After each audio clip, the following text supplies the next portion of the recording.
Hello everybody, it's Isaiah Rude. This video is going to be probably a lot longer than what I usually do, and it's going to be unlike what I usually do, because I'm just going to be talking about various things. A lot of it to do with this thing that I'm working on here, which I'm writing. You might be asking, why are you doing it on, with pen and paper? The reason why is because this is a part of the process which is, funnily enough, easier to do with pen and paper, which I'll discuss as I'm kind of working on it. Um,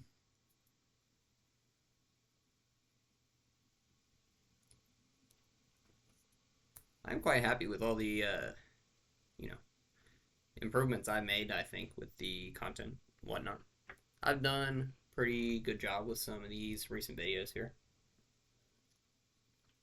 It's a unique challenge to this channel to have multilingual content in the sense that I'm actually making videos in multiple languages because obviously, people are, very few people, especially like English speaking people natively, actually speak other languages. So, big portion of the content just can't, they are just not accessible to them. So,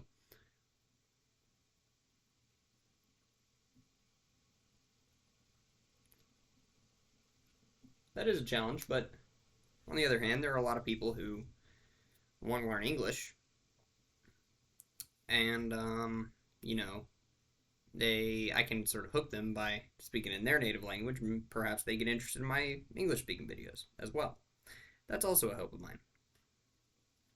But if you are a native English speaker wanting to learn one of these languages I speak, especially Japanese, I mean, French, that's fine. You can listen to me, but I still make mistakes sometimes in French. In Japanese, man, you should not learn that from me. No way. Um, I can make myself understood in Japanese. We'll put it that way. Um,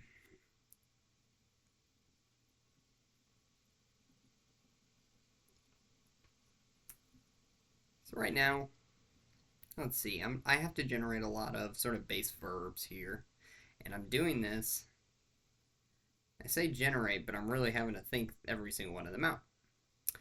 I have this verb here, lunt, lunt. I can't even really pronounce it because it's not a real language, obviously.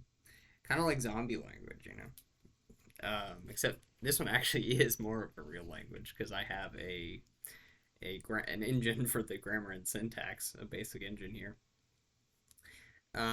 which is highly inflected nouns with somewhat variable syntax in terms of the word order because of that, and verbs are highly conjugated because of the influence, like the Germanic influence that was the genesis of the idea.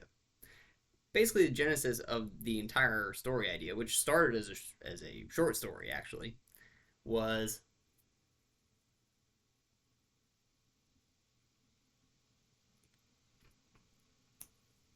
was runes. So the Futhark runes, basically, were written by Proto-Germanic people. They evidently knew how to write, but they only like kind of carved it onto like swords and artifacts and whatnot, like maybe pottery, and they didn't ever use it to like write. Like it's like they knew writing existed, this technology existed, didn't ever fully take advantage of it, and yet at some points they're very powerful. Uh, And so I was like, that's weird. And so I started thinking about it and like how that could be. And so I thought of a sort of magical system to go along with these runes here.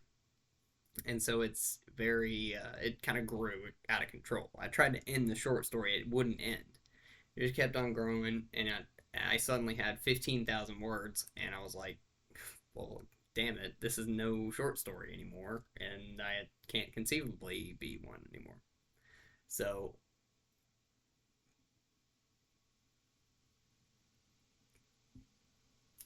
that's when I made that like musing video. Anyway, so this part might be very boring here. I've got a lot of devoicing going on in this proto language here, to where There are voiced plosive consonants, for example, but they only occur intervocalically. So they're really just allophones. Then you have devoicing of nasals, which is also very common. So there's a lot of devoicing going on. I'm probably going to even integrate that into the grammar. And that's when, as soon as I can start to make some sound changes, because all of this is interconnected with each other, the entire language should change into what I want for sort of each of the dialects in this dialectal continuum, if that makes sense. Um, there is quite a lot that goes into, I've noticed, developing things that just the reader will never see, fully in the story, but which are sort of satisfying, I guess, to develop. And I guess for this, I'm not obviously going to develop this into a full language. This is only going to be developed to the extent that the story requires it, you know?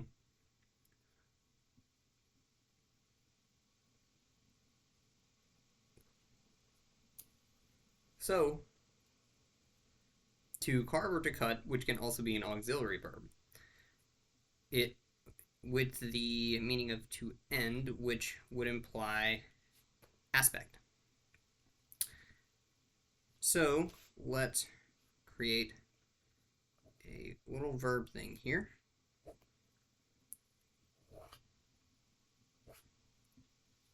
Okay. Tense. Don't want tense. Now, every language has some form of aspect, tense, and mood. But not all three usually. I mean, some do. Some do have aspect, tense, and mood, but not usually. So, aspect, we've already confirmed that we have that. Because that auxiliary verb that I came up with, which is integral to the culture in the story. You see, this is how this is being developed. I'm not just making this language up out of nothing. I am deriving it from the story, which I've already written tons of. Um,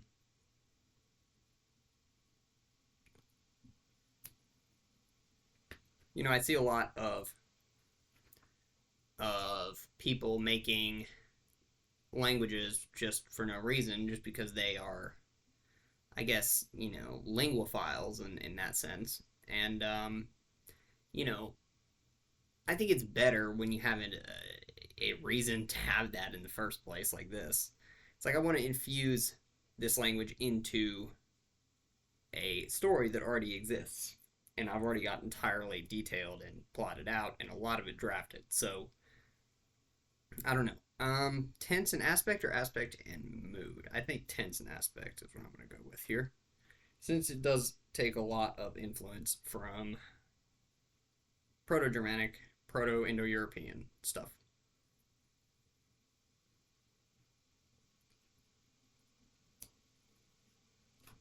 Right. This here could be.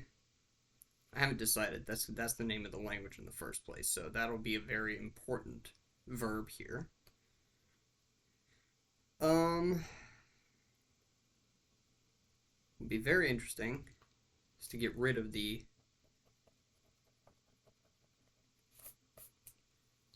dental fricative there at the end, so that that could be a verbal add-on.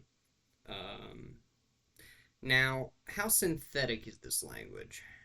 Is something I have not fully decided on. Well, I kind of have already, since I have highly inflected nouns and conjugated verbs, but it could also be agglutinative. I haven't even really considered that one.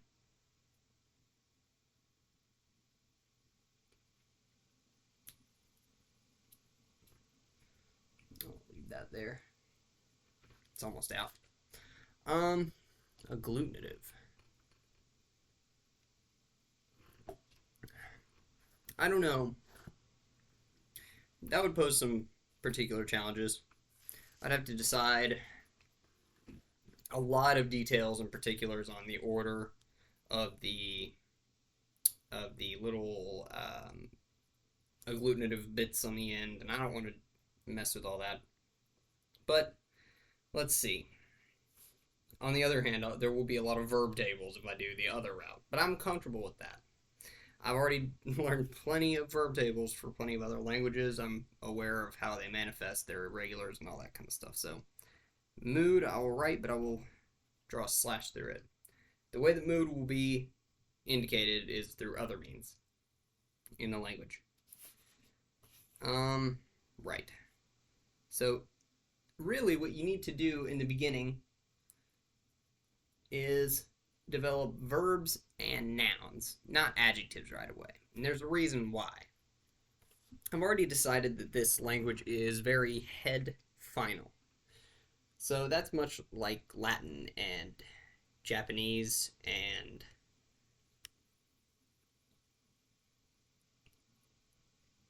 Turkish,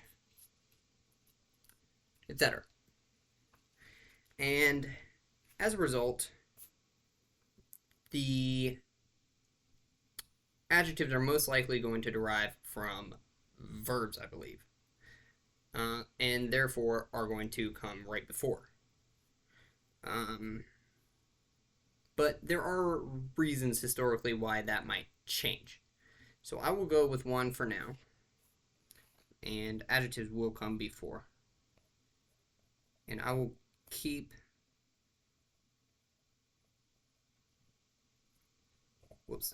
comes before noun that it modifies.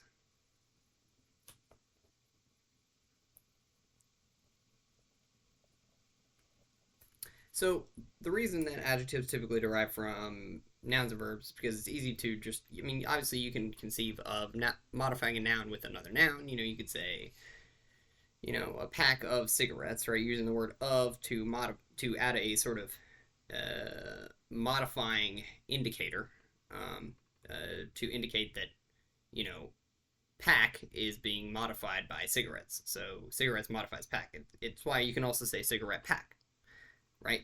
Cigarette and pack are cigarette is modifying pack in that instance. Bit of a grim example, but you get what I mean. So then you can also do, you know, a verb to modify a noun in the sense of like a person that puts out fires, a fireman, right? You're modifying person by put out fire person. And that also manifests in a whole bunch of different languages as well. So verbs are going to do it primarily, and then through influence by the other languages, the other thing will come later. This is Proto, so I don't have to worry about hammering out all those details quite yet. Right, so let me take a break. So I made a lot of decisions here, and I actually got way more done with this than I anticipated already, so I should give myself just a bit of a break just to chat a little bit more. So, you know, as it pertains to this channel, you know, this doesn't have anything to do with it. But the reason I'm uploading this, you know, this is one of those me videos, I suppose. Just one of those for me. You know,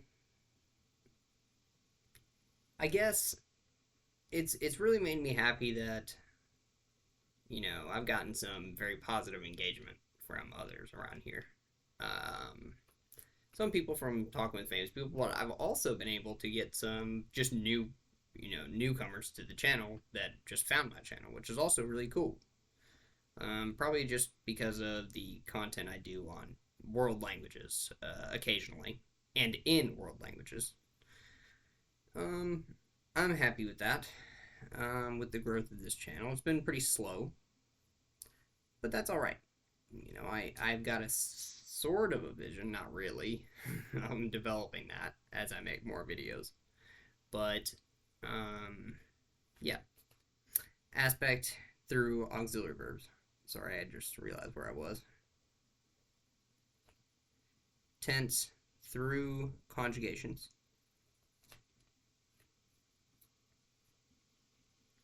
And, well, actually, because this is so highly inflected, I can fit mood in here, probably. That would be tough to do, though.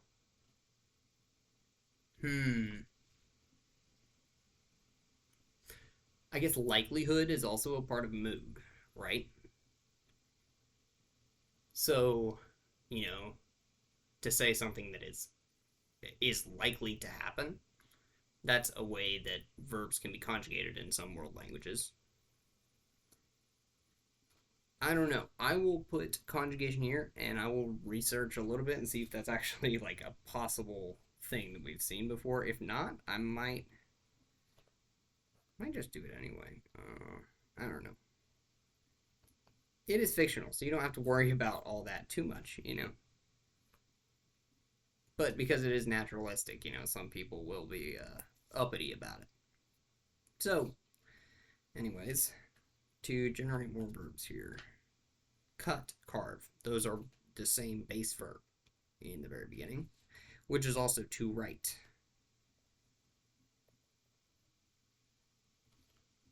Meaning,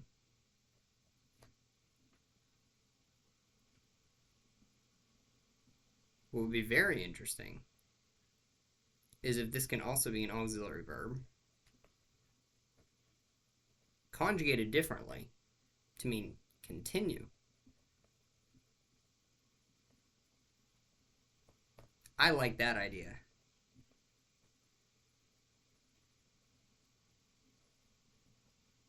Same auxiliary verb being used in two completely different ways depending on the conjugation of that verb. I like that a lot. Um anyways, I am confused a little bit though with this channel as opposed to this. I have a very strong vision as to what I'm doing in terms of the writing here. Thing is though, it's still nowhere far. It's still nowhere close to being complete. Um, a lot of it is drafted, but I'm doing stuff like this and developing the world and all that stuff a whole lot more, even though I've got the whole story thought out. You know, you got to give the impression that there's a whole lot more just outside of the story to make it kind of feel grand.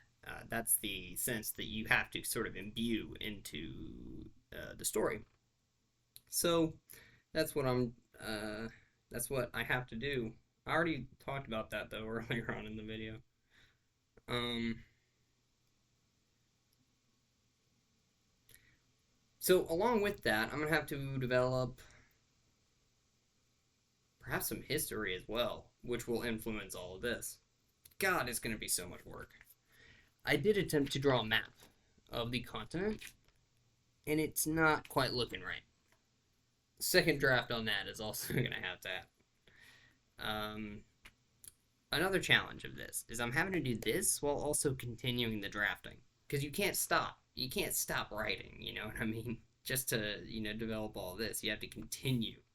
So it's like I'm pushing my brain so much to just continue to pump out, and it can already I'm already capable of doing that. So I have to sort of reel myself in sometimes so that I know what the hell it is I'm doing or what I've already done. You know, keeping track of things has been a huge challenge.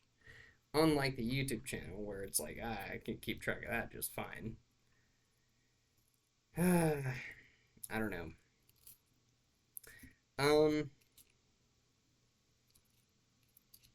Anyway, this has just been a bunch of rambling. Probably gonna end the video here pretty soon, just to sort of, well, you know what? I will give a little bit of a, not a teaser, but I'll talk about, I don't know, did I already talk about some of the stuff in the story? I don't know if I did. It does revolve primarily around these ancient sort of structures that, no one quite knows the origins of, that are the sort of base for this entire magic that I am basing all of this off of, which is it links also to the genesis of this entire idea in the first place with the Germanic runes and all that. And so basically, it's a story revolving around one sort of climactic conflict at the end between two civilizations. It takes place in multiple people's point of view, which I had to very much limit myself on because, Sometimes I was like, I really want to see this character. Like, nope, what's necessary to the story is what you need to limit it to because of the already huge scale of what you're doing. That's what I'm talking to myself there. So, yeah, I don't know. I'll reveal a whole lot more of the details of this idea and this project, the ensuing project, as I'm working on it. As I'm doing in this video here. But thus far, I don't have nearly all of it drafted, and in fact, I'm realizing that I've got too many words for the point in the story that I'm at, and I don't want to divide it up into multiple books. I want it to just be one. So I have to condense things even more.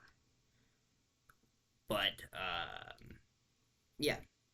So, it's all just a very tedious process. I cannot wait to get it done, though, because anytime I try and take a break from it and do something else, think about something else, it gnaws at my brain. And so I know that it's like, yeah, I have to get this done before I can really put all my creative energy into something else.